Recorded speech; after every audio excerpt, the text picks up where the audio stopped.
నజరేయుడైనటువంటి యేసుక్రీస్తు నామములో ఆ దుష్టాత్మ యేసుక్రీస్తు నామములో బయటికి రమ్మని ఆజ్ఞాపిస్తున్నాను. పాప విషయాల్లో పనిచేసే దుష్టాత్మ నజరేయుడైనటువంటి యేసుక్రీస్తు నామములో నజరేయుడైనటువంటి యేసుక్రీస్తు నామములో బయటికి రావాలని ఆజ్ఞాపిస్తున్నాను. ఆ పాప మీదికి అభిషేకం రిలీజ్ చేస్తున్నాను యేసుక్రీస్తు నామములో ప్రార్థిస్తున్నాం తండ్రి. ఆమేన్. అమ్మ, ఈ పాపకు మీరు ఎక్కువ మొబైల్ ఇచ్చేవారమ్మా? అవునమ్మా? అవును, చాలా మొబైలే యూజ్ చేస్తుంది. ఇప్పుడు కూడా మొబైల్ యూజ్ చేస్తుంది. పుట్టినప్పటి నుంచి కూడా చేతిలో మొబైల్ పెట్టేశారు. ఎస్, అవును. ఎందుకంటే నేను బయటికి వెళ్ళి పని చేయాల్సి వచ్చింది. ఇంట్లో కూడా నేను చాలా బిజీ ఉన్నందుకు పాపకి మొబైల్ అలవాటు అయిపోయి షీఈ్ యాక్చువల్లీ ఇంకా తెలుగు కూడా మాట్లాడడానికి రాదా. మొబైల్ అలవాటు అయినందుకు వేరే భాషలలో ఇంగ్లీష్ ఇంకా వేరే భాష అది మీకు మాత్రమే కాదమ్మా, ఈ తల్లులు చేసే పెద్ద మిస్టేక్ ఏంటంటే మొబైల్ చేతిలో పెడుతున్నారు. నేను గతంలో కూడా చెప్పాను. మొబైల్ చేతిలో పెట్టడం వల్ల ఏమవుతుందంటే జనాలకి పిల్లలకి ఏంటంటే మాట్లాడే అవసరం లేదు. సడన్గా స్పిరిట్లో నేను చూసినప్పుడు నాకు ఇంట్లో ఎవరో మా నైట్ టైంలో కొంచెం నిద్ర డిస్టర్బ్ అయిపోయి సడన్గా నిద్రలో కూడా అరుస్తూ కొంచెం కేకలు పెడుతున్నారు, ఏదో భయంతో లేస్తున్నారు. నిద్ర సరిగా పట్టకుండా భయంతో లేస్తూ అరుస్తున్నారు. తర్వాత ఇంట్లో కొంచెం భయంగా కొంచెం గుబులుగా ఉంటుంది. ఏమైనా జరుగుతుందేమో, ఏమైనా అవుతుందేమో అని ఎవరికి అలా అనిపిస్తుందమ్మా? అంటే ఇంట్లో అయితే డిస్టర్బెన్స్ ఉంది. మీ ఇంట్లో డిస్టర్బెన్స్ ఉంది. డిస్టర్బెన్స్ ఉంది. నెక్స్ట్ ఈ యొక్క మీ పాపమ్మ, మీ పాప విషయంలో చూసినప్పుడు ఎవరమ్మా కొంచెం పాప విషయంలో బాగా టెన్షన్ పడేది ఎవరమ్మా? యాక్చువల్గా నేనే మా పాపకనే వచ్చిన. Actually she is actually detected, like they were told that she has mild autism ఉందని చెప్పినారు.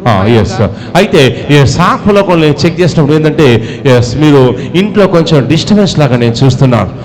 ఇంట్లో కొంచెం మనశ్శాంతి లేకపోవడం, టెన్షన్ ఉండడం, భయంగా ఉండడం. ఎవరికమ్మా ఇంట్లో కొంచెం సమాధానం లేదు. చిన్న విషయాలు కూడా కోపతాపాలు, ఆవేశాలు. ఇంట్లో చాలా డిస్టర్బ్ ఎవరికి ఉందమ్మా ఇంట్లో? కోపం అయితే ఉంది, డిజెక్షన్ ఫీలింగ్ అయితే ఉంది. ఆ ఫీలింగ్ అయితే ఉంది. ఎందుకంటే సాకులు నేను చెక్ చేసినప్పుడు పాపని నేను చూసినప్పుడు ఏంటంటే పుట్టినప్పుడు సంథింగ్ ఏదో కొంచెం డిస్టర్బ్ కావడం నేను చూస్తున్నాను. మీ హస్బెండ్ రూపంలో ఒక దురాత్మ కళ్ళలోకి వచ్చి మీకు అప్పుడప్పుడు ఇలా కనిపించి వెళ్ళిపోవడం నేను చూస్తున్నాను. ఆ విషయం కొంచెం మీరు లైట్గా తీసుకున్నారు, పెద్దగా పట్టించుకోలేదు. ఎవరికమ్మా మీకు గుర్తున్నాయమ్మా కళలు వచ్చినట్టుగా? నేను ప్రెగ్నెంట్ ఉన్నప్పుడు మా హస్బెండ్ హీ వాజ్ లైక్ అంటే కొంచెం డిస్టర్బ్గానే ఉండే. మీకు ఇంకా గుర్తు లేదు, ఎందుకంటే సాఫలో చెక్ చేస్తే మీరు ప్రెగ్నెన్సీ టైంలో కొంచెం మీరు చాలా మనసంతా కలవరం చెందుతూ కొంచెం డిప్రెషన్ ఉండడం నేను చూస్తున్నాను. ఎందుకంటే ఆ టైంలో కొంచెం ఏదో చిన్న గొడవలు, మిస్అండర్స్టాండింగ్స్, తర్వాత ఇన్లాస్ మధ్య కొన్ని ఇష్యూస్ రావడం నేను చూస్తున్నాను. ఈ ఇష్యూస్ వల్ల ఆ టైంలో మీరు అనుకున్నారు, అయ్యో నాకు ప్రెగ్నెన్సీ ఎందుకు వచ్చింది, ఇప్పుడు రాకుండా ఉండే, ఫ్యూచర్లో వచ్చి ఉంటే బాగుండేమో, ఈ టైంలో ఎందుకు వచ్చిందని చెప్పేసి మీకున్నటువంటి గొడవలు బట్టి, ఆ డిస్టర్బెన్స్ బట్టి మీరు అప్పుడప్పుడు అలా అనుకోవడం నేను చూస్తున్నాను. అలా అనుకున్నారమ్మా? అంటే ఇన్లాస్తోనైతే ఉండే, మా అత్తమ్మ వాళ్ళతో ఉండే కొంచెం ప్రాబ్లం. మీ అత్తమ్మ వాళ్ళతో కొంచెం గొడవలు ఉండేవి. ఆ గొడవలు ఉన్నప్పుడు ఏంటంటే చిన్న మిస్అండర్స్టాండింగ్స్, కోపతాపాలు ఉన్నాయి. అందువల్ల ఆ టైంలో ప్రెగ్నెన్సీ ఎందుకు వచ్చింది, ఇప్పుడు ఎందుకు వచ్చింది, వాళ్ళు గొడవ అయినప్పుడు ఒకసారి ఆవేశంలో పోతే బాగుండు, ప్రెగ్నెన్సీ పోతే బాగుండు, లేదా ఫ్యూచర్లో వస్తే బాగుండని ఆ టైంలో మీరు కొంచెం పీస్ఫుల్గా లేకపోవడం నేను చూస్తున్నాను. పీస్ఫుల్గా అయితే లేకుండా కానీ దానివల్ల ఏంటంటే ఆ దురాత్మ మీ గర్భంలో ప్రవేశించడం నేను చూస్తున్నాను. అందువల్ల మిమ్మల్ని చూసినప్పుడు నాకు సంథింగ్ మైగ్రేన్ హెడేక్ లాగా చూస్తున్నాను. మైగ్రేన్ హెడేక్ లాగా తరచు ఆన్ అండ్ ఆఫ్గా. ఎవరికమ్మా హెడేక్ ఎవరికి వస్తుందమ్మా? వస్తుంది పోతుంది. వస్తుంది ఎవరికి అమ్మా? మా హస్బెండ్ కి వస్తుంది. మీ హస్బెండ్ కు వస్తుంది పోతుంది. ఒక్కోసారి వస్తుంది, ఒక్కోసారి పోతుంది. అవునమ్మా? నెక్స్ట్ ఆత్మలో చెక్ చేస్తాం. నాకు ఏదో అపార్ట్మెంట్ నేను చూస్తున్నాను. ఈ అపార్ట్మెంట్ ఫ్లాట్ లో ఎవరు ఉంటున్నారమ్మా? రైట్ నో ఎవరు లేరు. గతంలో మీరు ఉన్నారమ్మా ఎప్పుడైనా? గతంలో అంటే చాలా ఉన్నాను. గతంలో మీరు ఉన్నారు. ఈ అపార్ట్మెంట్ ఫ్లాట్ లో ఉన్నప్పుడు కొంచెం అప్పట్లో కొంచెం ఆ ఫ్లాట్ లో ఉన్నప్పుడు ఆ ఇంట్లో ఒక దుష్టాత్మ సంచారం చేయడం చూస్తున్నాను. ఆ దుష్టాత్మ సంచారం చేసినప్పుడు అప్పట్లో ఆ ఇంట్లో అపార్ట్మెంట్ ఫ్లాట్ లో ఉన్నప్పుడు కొంచెం బాగా కోపతాపాలు చాలా ఉండేవి. తర్వాత నెక్స్ట్ ఆత్మలో చూసినప్పుడు ఎస్ ఎవరికమ్మా కొంచెం ఈ యొక్క ఫైనాన్షియల్ కూడా కొంచెం బాగా ఎస్ కొన్ని కట్టాల్సిన పేమెంట్స్ నేను చూస్తున్నాను. ఎస్ కట్టాల్సిన కొన్ని ఈఎంఐస్ ఎవరికి ఉన్నాయమ్మా? నాకే ఉన్నాయి. ఎస్ మీకే ఈఎంఐస్ ఉన్నాయి. ఈ ఈఎంఐస్ వల్ల కూడా ఎస్ కొంచెం మీరు బాగా టెన్షన్ పడుతున్నారు. ఎస్ కట్టలేకపోతున్నాను, ఎలా ఎలా ఎలా ఎలా అని చెప్పేసి మీరు కొంచెం బాగా టెన్షన్ పడుతున్నారు. అవునమ్మా? ఎస్ కొంచెం టెన్షన్ పడంగానే ఎవరికమ్మా సడన్ గా ఏదో మూడ్ చేంజ్ అయిపోతుంది. సడన్ గా మూడ్ ఆఫ్ లోకి వెళ్ళిపోతారు. అంటే ఎస్ కొంచెం ఆలోచించగానే ఎలా ఎలా అని టెన్షన్ స్టార్ట్ కాగానే కొంచెం మూడ్ ఆఫ్ లోకి వెళ్ళిపోవడం నేను చూస్తున్నాను. తర్వాత నైట్ లో ఇలా ఎస్ ఆలోచించినప్పుడు సరిగ్గా నిద్ర పట్టదు. అయ్యో ఈఎంఐస్ ఉన్నాయి, ఎలా ఏంటి ఎలా కట్టాలని ఇలా ఆలోచిస్తున్నప్పుడు సరే నిద్ర పట్టదు. ఎవరికమ్మా నిద్ర పట్టదు? ఎవరికమ్మా? నాకే. నేనే ఈఎంఐస్తోనే, అంటే నాకే ఫినాన్షియల్గా కొంచెం ఇది ఉంది. మీకే ఫైనాన్షియల్గా ఎస్ కొన్ని కష్టాలు ఉన్నాయి. సో దానివల్ల ఏంటంటే మీరు చాలా నలిగిపోతున్నారు. అవునమ్మా? ఎస్ అలాగే ఆత్మలో నేను చెక్ చేస్తాం, నాకు సంథింగ్ ఏదో ప్రైవేట్ కంపెనీలో ఎవరో జాబ్ చేస్తున్నారు. ప్రైవేట్ కంపెనీలో ఎవరమ్మా జాబ్ చేస్తుంది? ఎవరమ్మా? నేనే. ఎస్ మీరే చేస్తున్నారు. ఎస్ ఆ కంపెనీలో జాబ్ చేసినప్పుడు ఎస్ మీరేదో కొన్ని ఎస్ ఏదో లోన్స్ తీసుకోవడం నేను చూస్తున్నాను. ఎస్ అవసరం ఉంటే లోన్స్ తీసుకున్నారు.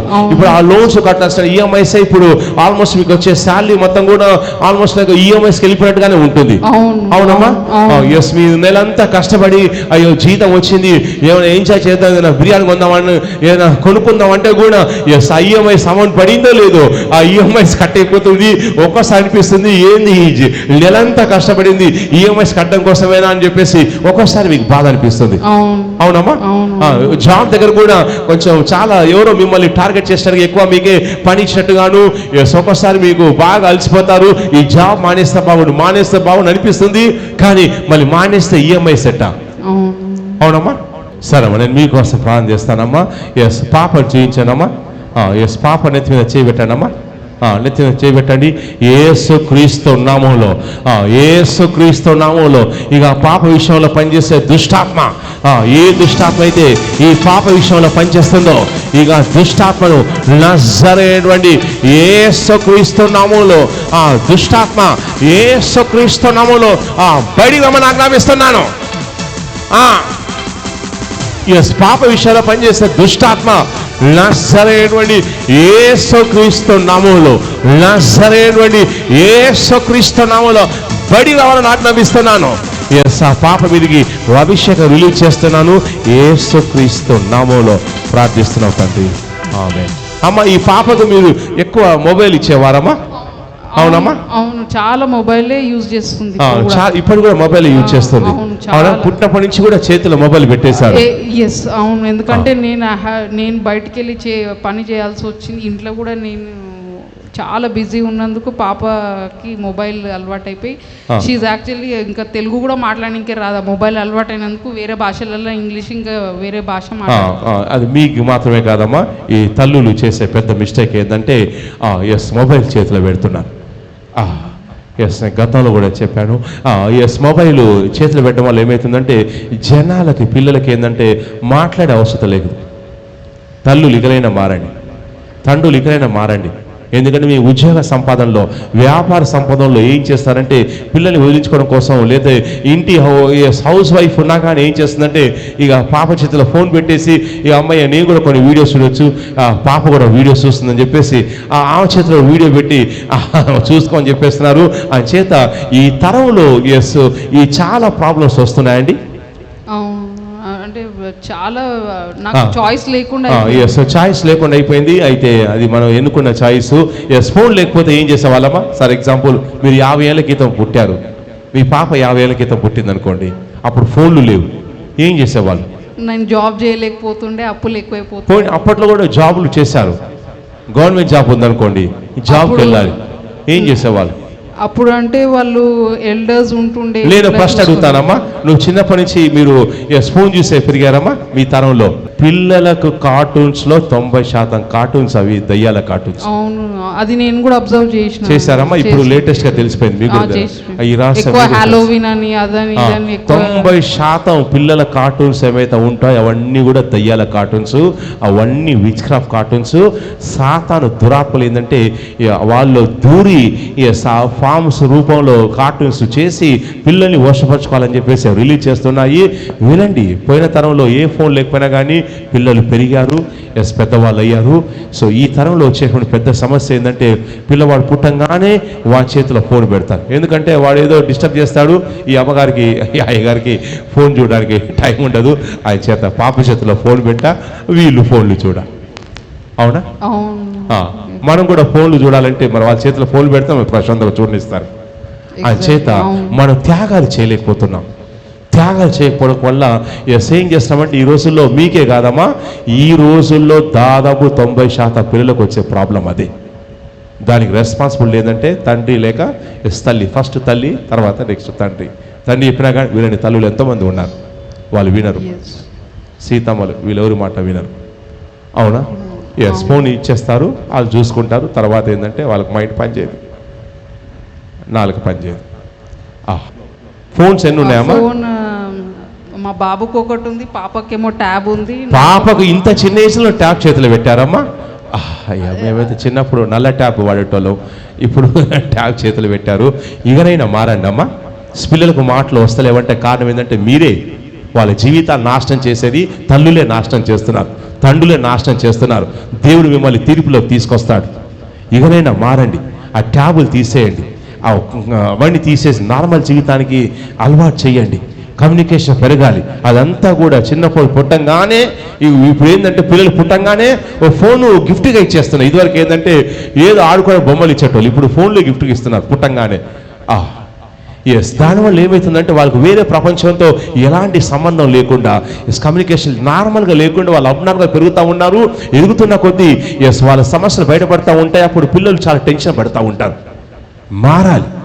ఆ ఫోన్లు పిల్లలకి ఇవ్వద్దు, ట్యాబులు పిల్లలకి ఇవ్వద్దు, నార్మల్గా జీవించాలి. దేవుడు హెల్ప్ చేస్తాడు. ఆ విధానంలోకి వచ్చినప్పుడు ఏంటంటే ఈ ప్రాబ్లమ్స్ ఏమైతే ఉన్నాయో అవన్నీ జయిస్తాను. మీరు ఆ పని చేయనమ్మా. ఆ పాప నుంచి మీ బాబు కూడా ఫోన్ ఉందమ్మా? బాబు కూడా ఎంత ఏజ్ ఎంత అమ్మా బాబుకి? బాబుకి 13 years. 13 yearsకి ఫోన్ ఇచ్చేసారు, సపరేట్గా ఫోను. పాప ఏజ్ ఎంత అమ్మా? పాప 7 years. 7 yearsకు ట్యాబ్ కొనేశారు. ఫోన్లు తీసేసేయండి అమ్మా. ఏదో ఫోన్లు తీసేసి గోడకు ఒక టీవీ పెట్టి ఏదో 10 నిమిషాలు చేసి పెట్టేసి వదిలేసేయండి. నార్మల్గా ఉండే ప్రయత్నం చేయనియండి. వింటున్నారా? అలా చేస్తే ఏమవుతుందంటే కమ్యూనికేషన్ స్కిల్స్ వేరే మనుషులతోటి కమ్యూనికేషన్ పెరిగి అప్పుడు ఏంటంటే వాళ్ళకి మాట్లాడాలి, వినాలి, నార్మల్గా జీవించాలని తెలుస్తుంది. మీరేం చేస్తారంటే పుట్టంగానే వారిని ఇక మొబైల్ ప్రపంచంలోకి నెట్టేశారు. ఇక దానంతే, వాళ్ళకి ఇక మాట్లాడాల్సిన అవసరం ఉండదు, వాళ్ళకి తినాల్సిన అవసరం ఉండదు, ఏది ఉండదు. ఇది మీ ఒక్కరి సమస్య కాదు. ఈరోజు ఈ జనరేషన్లో పుట్టేటువంటి పిల్లలకి 90% పిల్లలకి ఇదే సమస్య. ఆ సమస్య తీరాలంటే ఏం చేయాలంటే ఆ సెల్ ఫోన్లు పక్కన పెట్టాలి. సెల్ ఫోన్ వల్ల పక్షులు మాత్రమే కాదమ్మా, సెల్ ఫోన్ వల్ల పిల్లలు కూడా పాడైపోతున్నారు. పక్షులు అంటే మళ్ళీ వాటిని పెంచుకోవచ్చు, వాడికి ఆశ్రమాన్ని కల్పించవచ్చు, కానీ పిల్లలు ఏంటంటే పాడైపోతున్నారు. సో కాబట్టి దయచేసి ట్యాబ్ తీసేయండి, నార్మల్గా ఉంచండి. దేవుడు హెల్ప్ చేస్తాడు. దేవుడు